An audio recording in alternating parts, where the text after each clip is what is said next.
Many years ago, in the city of Oyo, there was a woman called Imobon. She was the kind of wife that prayed before speaking and believed that silence is golden. Her husband Nataniel was not just anybody, he was a name, a brand, and a businessman with two blooming hotels that hosted everything from wedding receptions to political meetings. If money had a cousin in Akwa Ibom, Nataniel was it. They had been married for 11 years, 11 loyal and growing years. Together, they built from the ground up. In the early days, Nataniel couldn't afford to rent a one-bedroom flat, but Imobom supported him with her salary as a school teacher.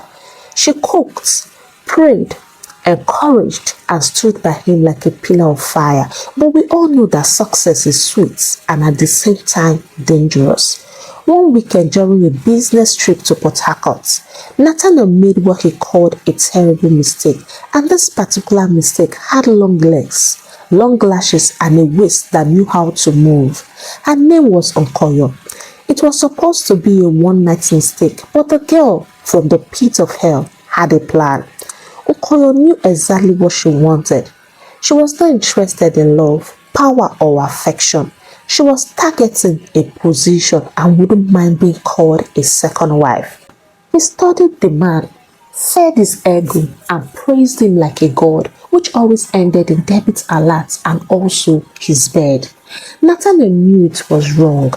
He tried to stop.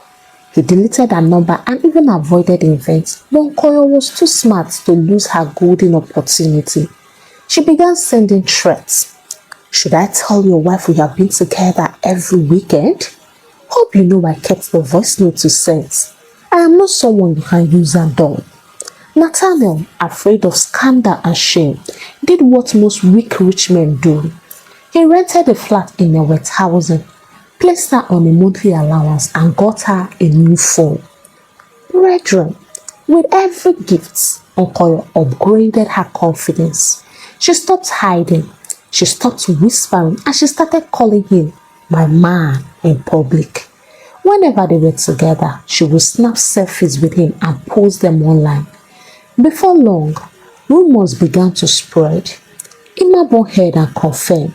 Still, she said nothing because she had the ideology that marriage is not a battlefield and no amount of fight or shout will stop a man who had vowed to become a public property. Okoyo had finally gotten what she wanted: access to Nataniel, his attention, his pockets, and a flat in the 1,000 estate where she would pose like a deputy wife. She wasn't just enjoying, she was strategizing. In her mind, she wasn't just the other woman, she saw herself as a better version of Imobom. The foolish thing was, Imobom didn't even send her, not physically, not spiritually, and not even on social media. And so Okoyo was in a full-blown silent competition with someone who had never registered her existence. She began taking notes like it was WAEC exam. She paid the house help of Imobom to secretly study her, what she cooks often, how she serves her husband, and how she nags. Okoyo collected all the answers and turned them into a manual which she used judiciously. Imobom began to notice a lot of changes. Her husband Nataniel, the same man who used to call her every now and then just to hear her voice, now barely remembered her number. The same man who used to play hide and seek with their children in the compound now walked past them like houseplants. She knew something was deeply wrong. At night, he would come home tired, yawn like someone whose ribs were removed, and fall asleep facing the wall. She would touch him. No response. Whisper in his ear. No movement. And if she shifts closer, he will shift further. It was as if his body was present, but his soul has packed out. Meanwhile, on the other side of Uyo, Okoyo was feeling on top of the world. To her, she wasn't just winning, she was reigning. She cooked for Nataniel like her destiny depended on it, and indeed, she would enter the market and shop like a woman preparing for a village festival. Periwinkle, goat's meat, cow leg, snail, turkey, assorted, dry fish, fresh fish and one whole crayfish sack, all for soup that was barely enough for 2 people. Why? Because she was in an invisible competition with Imabon. She believed food was power, and since Nataniel once said, "My wife cooks like no one else," she decided to cook like she was auditioning for a war. She used spices like flour, and she poured oil as if she was frying heartbreak. She would serve the food with full eyelashes and short dress, smiling like a househelp in disguise. "Baby, eat. I specifically made this for you." Nathaniel, like a lamb to slaughter, would eat, and 10 minutes later, he would be in the toilet holding the wall and breathing like a generator on low fuel. It became a routine. He would eat, run to the toilet, and then take tetracycline. There was one particular night Okoyo made native soup. Nathaniel licked his finger.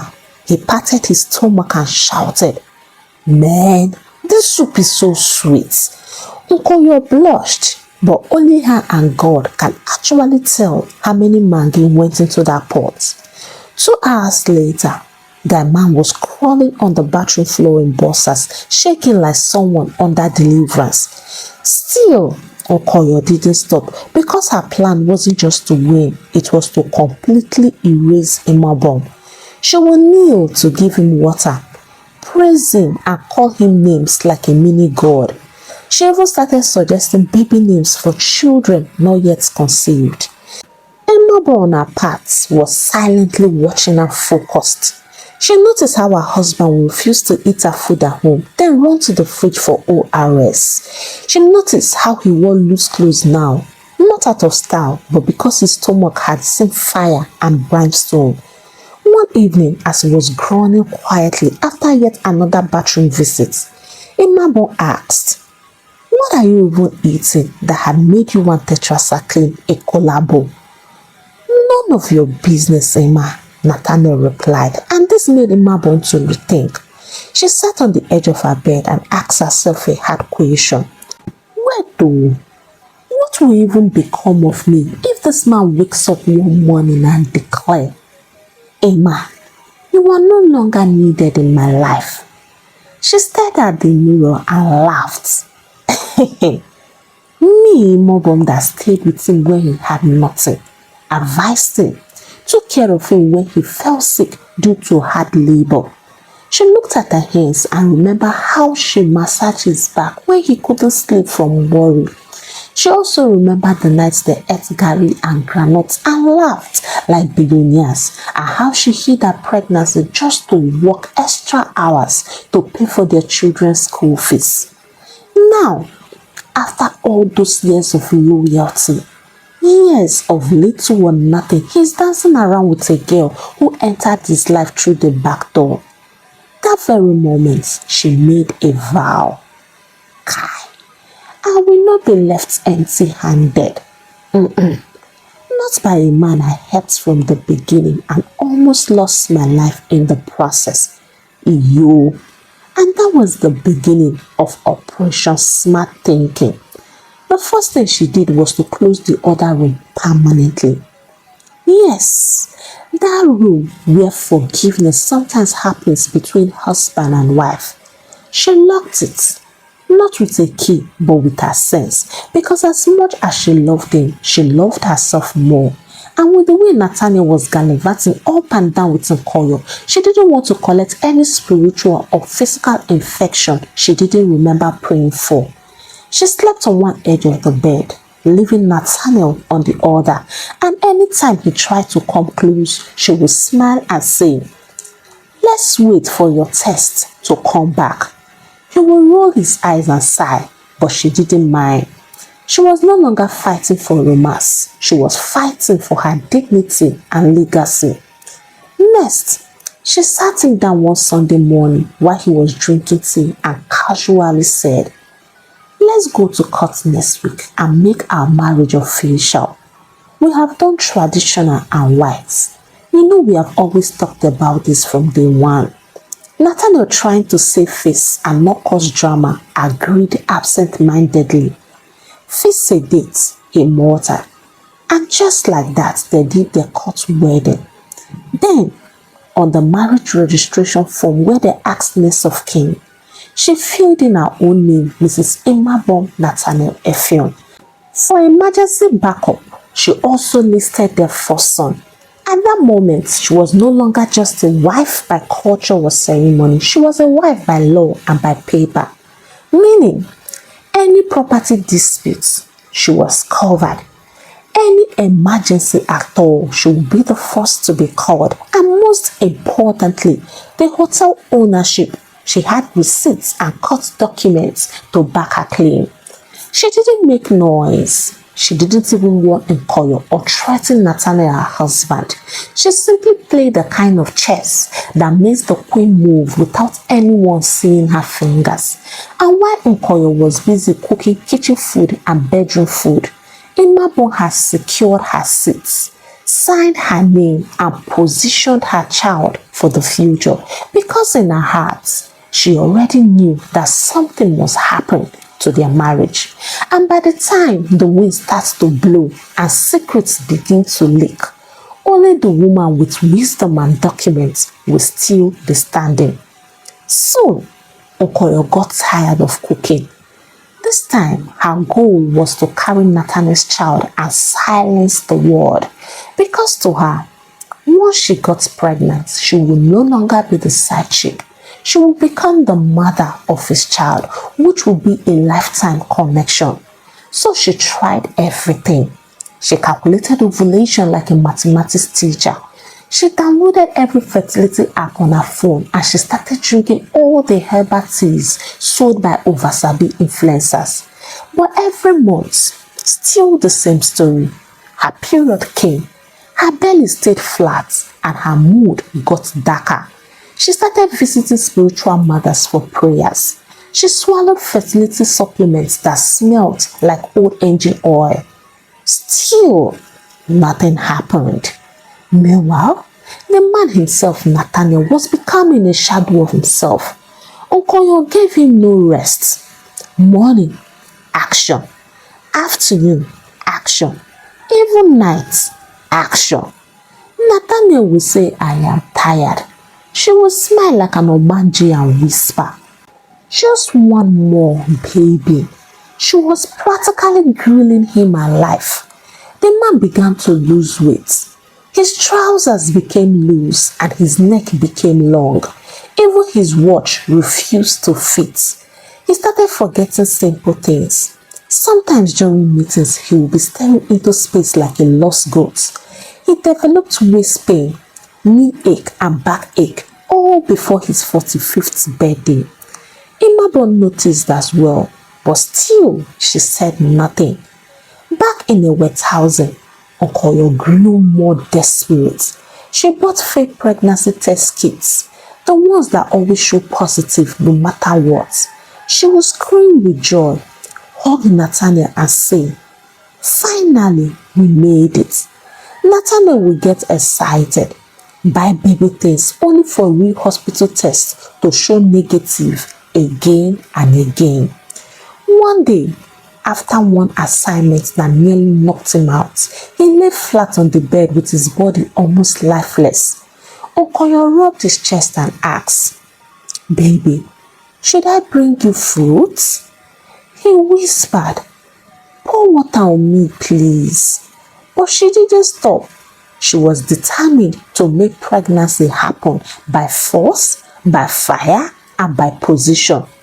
It didn't matter that Nataniel now walked like his spine was made of broomsticks. It didn't matter that his eyes were always red, his voice always tired, and his laughter gone. All that mattered to her was one thing. Once I carried this man's baby, nobody would chase me again out of his life, so she increased the pressure.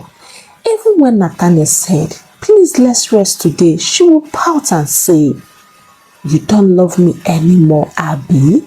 And to prove her wrong, the weak man would obey again and again. Nataniel was no longer eating properly because he knew he had been entrapped and didn't know how to set himself free. One morning, Okoyo had just finished her marathon assignment with him and she rushed to the kitchen to blend tiger nuts, dates and coconuts. When she returned to the room with the smoothie, Nataniel was lying still. She laughed, thinking he was joking. "Baby, abeg stand up. You are pretending again. Not this morning, please. I am here with your odogo so that we can go for the next round." He didn't move. He shook him.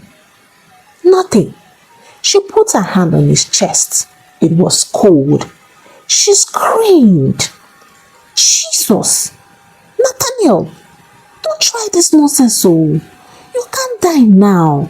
But he was already gone, just like that. The man who once looked like wealth in human form had turned into a pale, lifeless body, drained by lust, pressure, and a woman who mistook obsession for love. And when the hospital confirmed him dead from total exhaustion and organ failure, they called his wife. And guess what Imabon said? He died in his side chick's place, right? "Yes, ma," the caller replied. "Good. Arrange for his death certificate today." She took it to the family lawyer. His will was read a week after his burial. Okoyo wasn't invited. She tried to enter the compound that day and security stopped her at the gates. She shouted, "I am carrying his baby," and this drew the attention of the lawyer.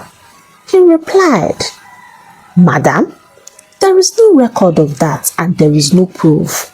Please step back." And that was how Okoyo, with all her sweat, seduction and shamelessness, ended up with nothing. No baby, no inheritance, no family slot, and not even a property to her name. Because when a woman tries to build a home with stolen bricks, the house will fall and bury her dreams in the process. Okoyo lost everything. The man she thought she would snatch had died in her arms, empty and wasted. The baby she wanted to use as bargaining chip never came. She wasn't mentioned in the obituary. She wasn't listed in the funeral program, and she wasn't acknowledged in the will. She became a shadow, a wandering ghost with full makeup and no direction. She refused to accept defeat as a language, and so she thought about being friends with Imabon. She rehearsed how she would go about it.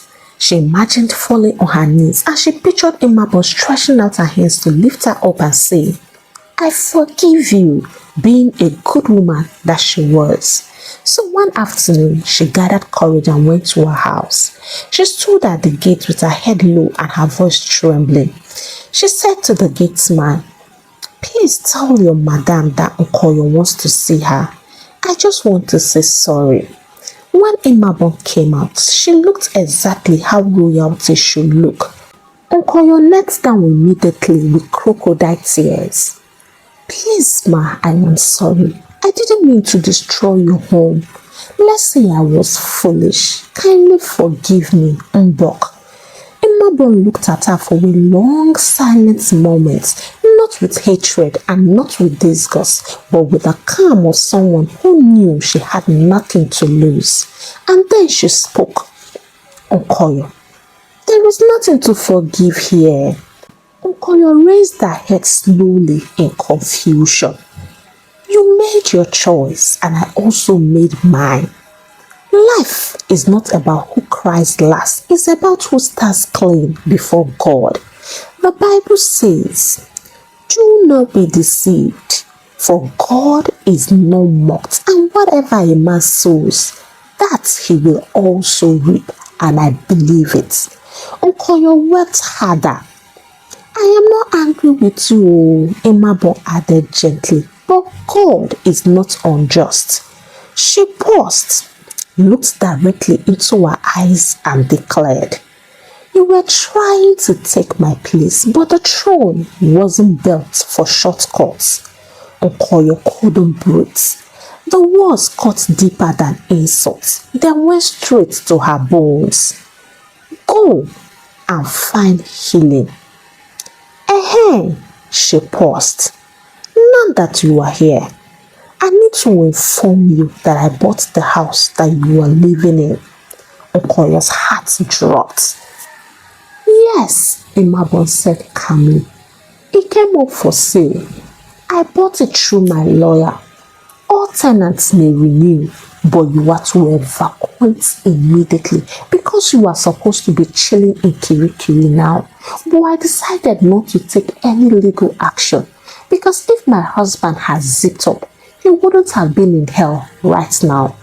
I don't want to see you around because I don't want to remember the betrayal I got from someone who was supposed to protect me and my children. So make sure to pack your things on or before next week. Okoyo collapsed to the ground shaking. This thing is more serious than she thought. She remained there long after Imabon had left. The sun above burnt her, but nothing burnt more than the truth she had just heard. Because in all her schemes, all her body oil and sweet talking, she had never imagined that her greatest competition wasn't a fight. It was a woman who didn't need to lift a finger. As she dragged herself up, her eyes met her own reflection in a tinted car window. The lashes were still long. The wig was still expensive. The nails were still sharp. But the woman inside, she was totally empty, disgraced and forgotten. And that was when it hit her. She didn't just lose a man. She lost her name. She lost her respect and she also lost her voice.